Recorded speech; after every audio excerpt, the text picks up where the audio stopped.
On Monday, August 23, 2010, London resident Carrie Subb was worried about her brother. Gareth Williams was punctual and considerate, and he had uncharacteristically missed a meetup with Carrie the previous evening and remained unreachable. Around 11 a.m., she contacted his employers at the Secret Intelligence Service. The SIS, also known as MI6, is the equivalent of the United States Central Intelligence Agency. Gareth, a junior analyst for the Government Communications Headquarters, the British counterpart to the American National Security Agency, was on a 3-year temporary assignment with MI6, set to end in September. Around 4 p.m., MI6 called Scotland Yard. Officers were dispatched to his flat on Alderney Street in the upscale residential neighborhood of Pimlico, where they discovered a puzzling scene. Despite the summer temperatures, the heat in Gareth's apartment was turned up. There was no sign of forced entry, but as officers proceeded cautiously through the flat, a padlocked red sports bag was found inside the bathtub. Tragically, this contained the keys to the lock and Gareth's nude remains. Gareth Williams, a brilliant mathematician who'd graduated at 17 and went on to work in GCHQ before being seconded to MI6. But in August 2010, he was found dead in his London flat in the most unusual of circumstances.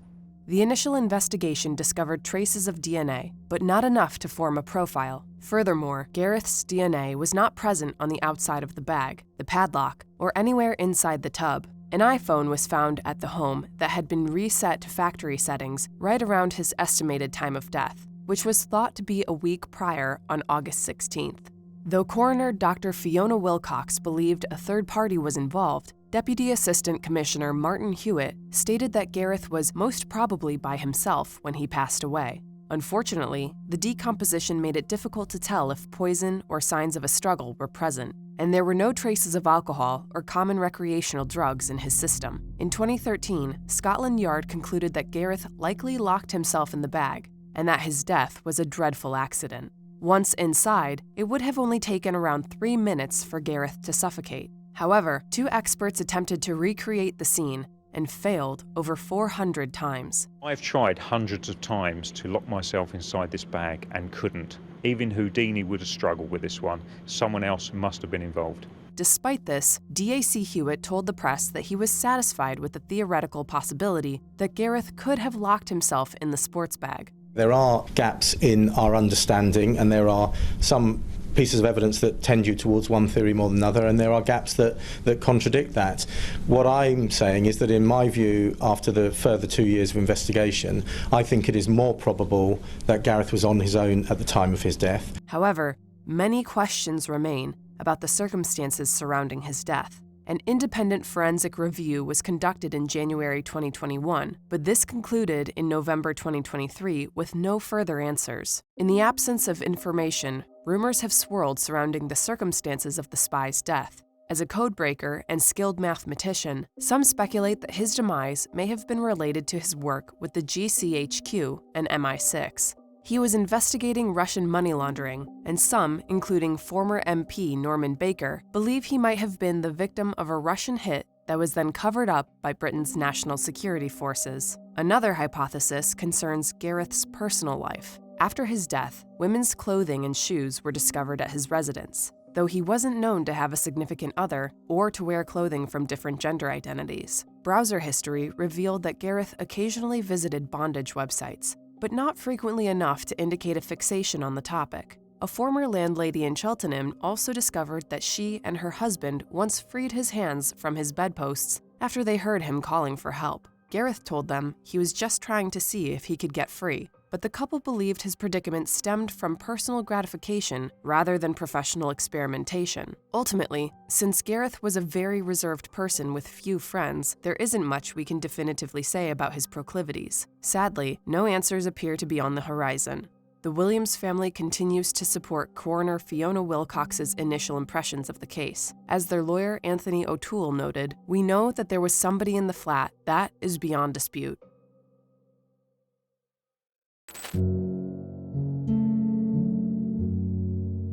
On June 3, 2011, after completing her sophomore year at Indiana University in Bloomington, Indiana, 20-year-old Lauren Spierer was eager to enjoy a night out. Around 12:30 a.m., Lauren left her home at the Smallwood apartment complex with her friend David Rohn and headed to Jay Rosenbaum's residence at 5 North Townhomes. There, she met up with Jay and was introduced to his neighbor Corey Rossman and Corey's roommate, Mike Beth. An hour later, David returned home while Lauren and Corey left for Kilroy's sports bar. Witnesses noted Lauren and Corey entering the bar at 1:46 a.m. and leaving at 2:27 a.m. By this time, Lauren was noticeably intoxicated and had abandoned her shoes and cell phone at Kilroy's. 3 minutes later, the pair were seen entering Lauren's apartment complex by a group of 4 male students who were friends with her longtime boyfriend, Jesse Wolfe. For some reason, the men started a fight with Corey, and he took a punch that knocked him to the ground.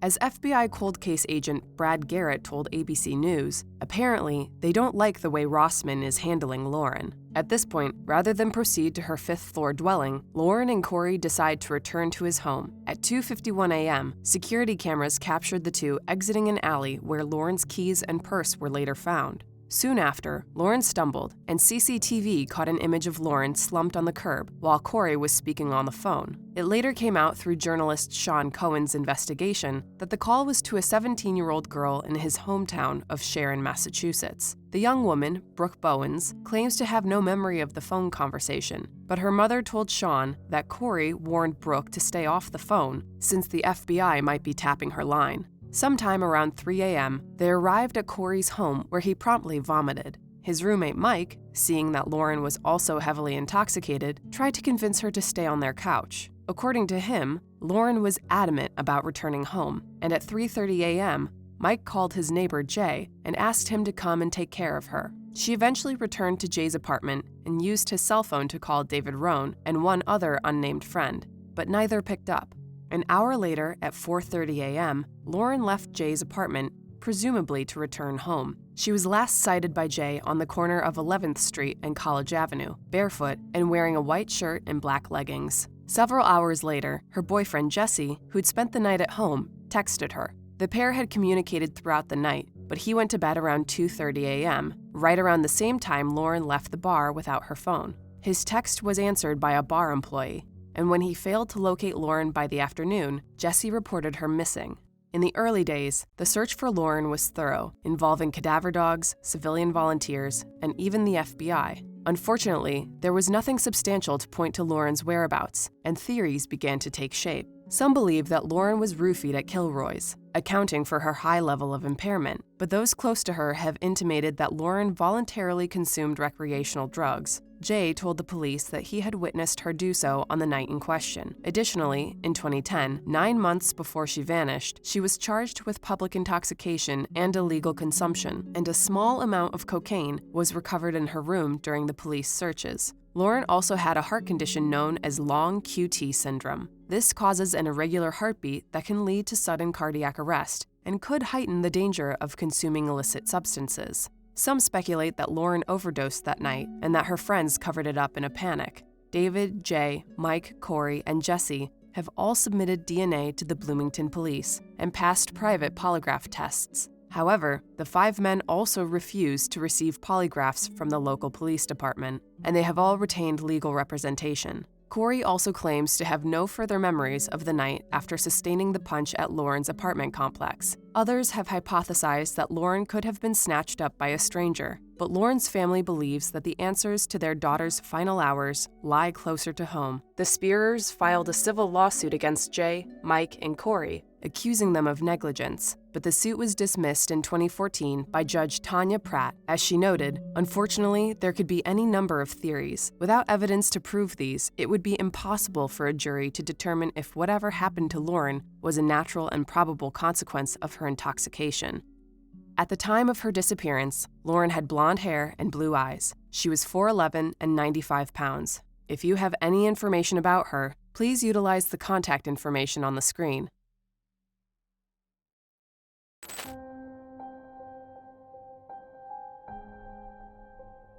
Just before the new year, in 2010, 27-year-old Michaela Hart married John McAvery in her hometown of Ballygawley, County Tyrone, Northern Ireland. After a beautiful wedding, the pair jetted off to the eastern African island of Mauritius, a tropical paradise in the Indian Ocean. The newlyweds checked into the Legends Hotel on the northern tip of the island and even received a room upgrade that placed the couple in the spacious room 1025. On January 10, 2011, the couple was about to have a cup of tea following their lunch at the hotel. Wanting something sweet with their drink, Michaela decided to return to their room to fetch a box of chocolates. She left around 2:44 p.m., promising to return soon. However, as more time ticked by, John became concerned. After 30 minutes, he settled the bill at the restaurant and returned to the room to check on Michaela. At the door of his suite, John realized he'd misplaced his keycard, and he knocked on the door. There was no answer, but he could hear the faint sound of running water. After returning to the front desk and securing a new key, he let himself in and followed the sound of the water to the suite's bathroom. There, he found his new bride's body floating in the tub. It took over an hour for Mauritian authorities to arrive at the hotel and secure the scene. During this time, many people traipsed in and out of the room, and Michaela's body was even moved from the tub, causing crucial evidence to be muddled or lost. Once police did arrive, their demeanor and handling of the case was unprofessional from the start, with one officer telling John, "What are you crying about? You're young, you'll get another wife." It appeared that Michaela interrupted a robbery. Signs of a struggle in the room bolstered this theory, and authorities began to take a closer look at hotel employees who might have had access to master keycards. This led to the arrest of 3 men shortly after the crime: 2 cleaners, 32-year-old Avinash Tribhuwan and 33-year-old Raj Tikoi, and their supervisor, 42-year-old Sandeep Munea. Apparently, all 3 of these men had been using master keycards to gain access to the guests' rooms and steal from them. Avinash and Sandeep were charged with murder, while Raj faced a charge of conspiracy to murder. Avinash even confessed to the crime the day after his arrest, but later retracted the statement, arguing that his confession came under duress. A week after Michaela's murder, 2 security officers at the hotel, Dasen Narayan and Sinaren Mungu, were also arrested for conspiracy, but these 2 were later cleared. Raj Tikoi was eventually cleared as well, if he testified against Avinash and Sandeep in court. In May 2012, when the proceedings began, he shared his story. On the day of Michaela's slaying, Raj noted Avinash's cleaning cart outside her room at the time of her murder. He also overheard a woman crying out several times. Frightened, he hid in an adjacent room. Several moments later, he witnessed Avinash and Sandeep leaving the McAvery suite looking flustered. Unfortunately, there was no solid evidence to back up Raj's story. An expert from England tested both Michaela's body and the crime scene and found no evidence of either man's DNA. On July 12, 2012, after 8 weeks of trial, both men were found not guilty by the jury. Sadly, the initial investigation was so bungled that the jury deemed it impossible to reasonably convict the men in question. Avinash's supposed confession under duress and the lack of physical evidence tying the men to the crime led to an acquittal that left the McAvery and Hart families devastated. 3 years later, in August 2015, John McAvery successfully received a payout from the Legends Hotel, totaling £1.6 million. But there still seemed to be no further movement in the case. Finally, 6 years later, in June 2021, Michaela's death gained interest once more, and the Mauritian government pledged to reopen the investigation. Unfortunately, a few months later, the star witness from the first trial, Raj Tikoi, was found dead by his own hand. In 2022, Dasen Narayan, the hotel security guard, was arrested again for conspiracy to commit larceny. The keycard used to gain access to the McAvery's suite was one specifically coded to the hotel's security team, and on the morning of her death, this key had been swapped out for a dummy key bearing Dasen's DNA. He alleged that he had given the working keycard to Sandeep, but then later, like Avinash, retracted his statements, accusing the Mauritian police of using excessive force to coerce a confession. His charges were dropped. At the time of recording, there are no new answers, and justice has been denied for this bright young woman for far too long. As for the Legend Hotel, it has been rebranded as the Luxe Grand Gaube, and the room where Michaela met her fateful end has been renumbered from 1025 to 1026. For whatever reasons, people may be dubious about giving information. Perhaps they think it's too long, too much time has passed. There is never a late time for justice.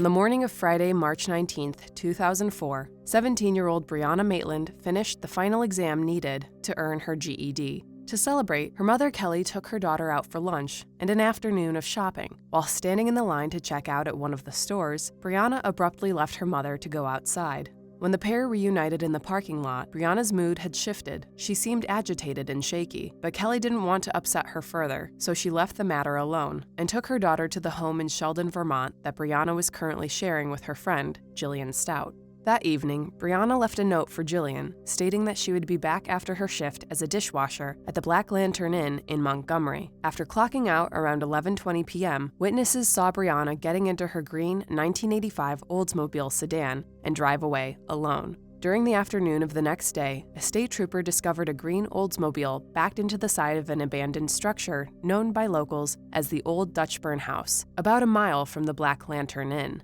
The doors were unlocked. 2 uncashed paychecks with Brianna's name on them were found in the front seat, and change, a water bottle, and an unlit cigarette littered the ground beside the vehicle.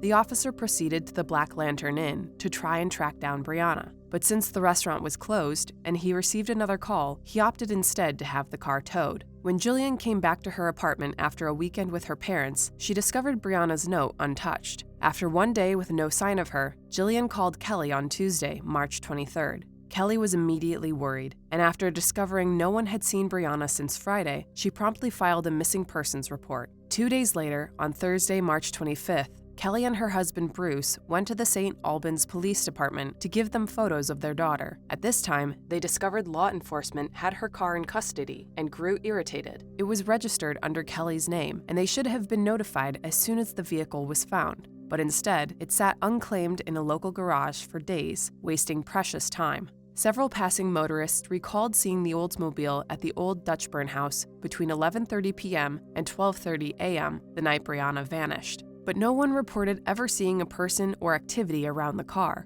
Whatever befell her unfolded very soon after she left her job. At first, Vermont police brushed Brianna off as a runaway. The young woman often expressed a desire to live elsewhere since she disliked her small rural hometown. At the time of her disappearance, she dropped out of high school in favor of a GED program and was living with her friend. Kelly insists that Brianna just desired additional freedom, and no tension led to this arrangement. The runaway scenario seemed unlikely. When the car was returned to the Maitlands, Bruce discovered her glasses, contact lens case, ATM card, and migraine medication inside. Additionally, though her family relationships were solid, not all of her associations were harmonious. She had a recent altercation with a former friend 3 weeks before she vanished. Keely Lacrosse physically attacked Brianna while she was seated in a truck, and Brianna, though trained in jiu-jitsu, refused to fight back. Left with black eyes, a broken nose, and a concussion, she filed charges against Keely, which were set to go to court right around the time of her vanishing. With no Brianna, the case was dropped, which is, of course, convenient for Keely. Nevertheless, despite her hostile relationship with Brianna, she has been cleared of any involvement in her former friend's disappearance.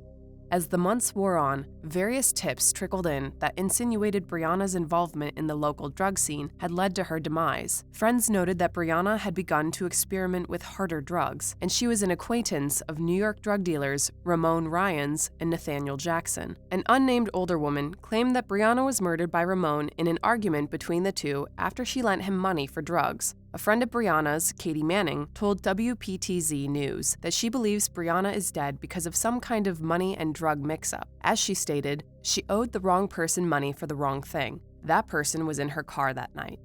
6 years later, the police revealed that they had a match to the DNA found in Brianna's car, but they provided no identity, only noting that the person in question was fully cooperating. On the 20th anniversary of her disappearance, the FBI announced a $400,000 reward for information regarding Brianna's case.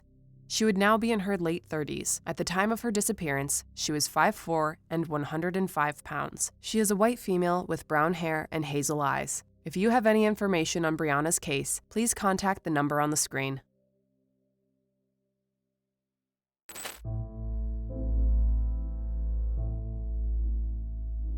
On Friday, March 16, 2008, Swedish native Ursula Ericson came to her twin sister Zabina's home in Ireland for a visit. At the time, Ursula lived in the United States, while Zabina was living with her husband and 2 children. At some point, Zabina and her husband got into an argument. Late that night, the twins abruptly left the home and boarded a ferry to Liverpool, England. After arriving around 8:30 a.m. on Saturday, May 17th, the sisters first went to the St. Anne Street police station and informed officers that Zabina's husband was abusive, and they were concerned for the safety of her children. Liverpool authorities contacted the police in Dublin, who were able to confirm that while the couple had argued the previous evening, there was no clear sign of abuse or danger to either Zabina or the children, based on the interviews conducted with her partner. 3 hours later, the twins boarded a bus to London. About an hour and a half into the ride, the driver noticed the sisters as they anxiously clutched their bags and looked around nervously. So he stopped the bus and requested to see the contents of their bags. When the pair refused, the driver kicked them off,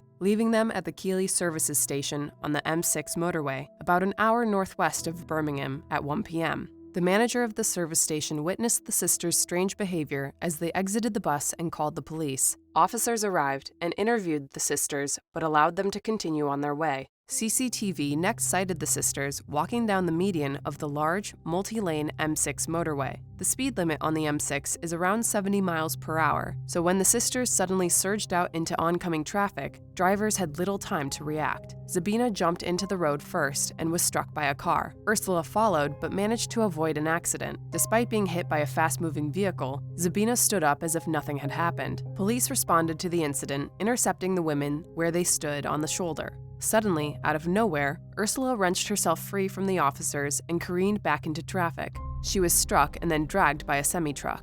Zabina followed and was hit once more by another car. She's gonna run it. Oh no! Bitch! Oh Jesus! Mike Alpha, we need ambulance, senior officers to the scene, we've got 2 possible fatals. Ursula's legs were crushed, while Zabina remained unconscious for 15 minutes. But despite their injuries, and once Zabina regained consciousness, the pair remained violent and hostile. Ursula reportedly told officers restraining her, "I recognize you. I know you're not real," while Zabina cried out, "They're going to steal your organs." Zabina struck the officer holding her and raced across to the other side of the M6, and it ultimately took 6 people to restrain her. She was transported to a local hospital in an ambulance, while Ursula was taken via helicopter. It is unclear if they were brought to the same facility. At the hospital, Zabina was reportedly relaxed and jovial. No drugs or alcohol were present in her system, and she was released into police custody. She remained cooperative and spent the night in the local jail. On May 19th, after pleading guilty to trespassing on the motorway and hitting a police officer, she was sentenced to 1 day in jail and released into the nearby city of Stoke-on-Trent with time served. At no point was she given a psychiatric evaluation. Around 7 p.m., 2 local men, Glenn Hollinshead and Peter Malloy, were out walking Glenn's dog when they noticed Zabina standing on the corner. After she complimented his dog, Zabina asked where the nearest bed and breakfast was, adding that she was also trying to locate her sister in the hospital. Glenn, being the friendly type, invited her to stay at his home instead. Additionally, his brother worked at a local hospital, so he noted that he could likely help her locate Ursula. Zabina accepted his generous offer and followed the men back to Glenn's house on Duke Street. As the night wore on, they witnessed a deterioration of Zabina's attitude. She became nervous and paranoid, frequently checking the windows without explanation. Peter was especially put off by her behavior and wondered if she was running away from an abusive partner. Around midnight, Peter left. The next evening at 7:40 p.m., Glenn's neighbor, Frank Booth, witnessed him stumbling out of his front door, covered in blood. He told Frank, "She stabbed me," and with his final breath, he asked him to look after his dog. Glenn passed away before the paramedics arrived. Zabina fled the scene and was spotted a short moment later by a motorist, Joshua Gradage, striking herself. Joshua leapt out of his car to assist, but Zabina produced a roof tile from her back pocket and hit him over the head. A stunned Joshua stepped back as Zabina ran once more, this time with paramedics on her heels. The chase ended when Zabina jumped from a 40-foot bridge into the A50, a major highway that runs through Stoke-on-Trent. The fall shattered both of her ankles and fractured her skull, so she returned to the hospital. Once released on September 11th, she was taken into custody and charged with Glenn's murder. 1 year later, Zabina pleaded guilty to manslaughter with diminished responsibility. She had violently stabbed Glenn 5 times, including once through the heart with one of his kitchen knives. Zabina never provided any reasoning or context for her actions. Both the prosecution and the defense agreed that Zabina was insane when the crime was committed, but that now she was sane once more. The defense posited that Zabina and Ursula had suffered from folie à deux, a mental condition that manifests as shared delusions or psychosis between two people. Other theories chalked Zabina's behavior up to other psychiatric disorders that caused hallucinations or delusions, but those don't explain Ursula's involvement in the M6 incident. The judge sentenced her to 5 years in prison, but she spent only 2 behind bars. Released in 2011, she returned to Sweden, and her current whereabouts are unknown. As for Ursula, after her recovery, she returned to the United States. There were plenty of opportunities for the Ericson sisters to be detained and kept away from the public. Their behavior was erratic, and they were a danger to both themselves and those around them. As Glenn's brother Gary noted, "We don't hold her responsible, the same as we wouldn't blame a rabid dog for biting someone. She is ill, and to a large degree not responsible for her actions, but her mental disorder should have been recognized much earlier." Tell us your theories in the comments below. Where are Lauren Spierer and Brianna Matland? Who killed Gareth Williams and Michaela Hart? Just what made Ursula and Zabina snap that day? We're glad you love our Unsolved Mysteries series as much as we do. Keep your eyes peeled for the next installment. Be sure to like and subscribe, and as always, thanks for watching.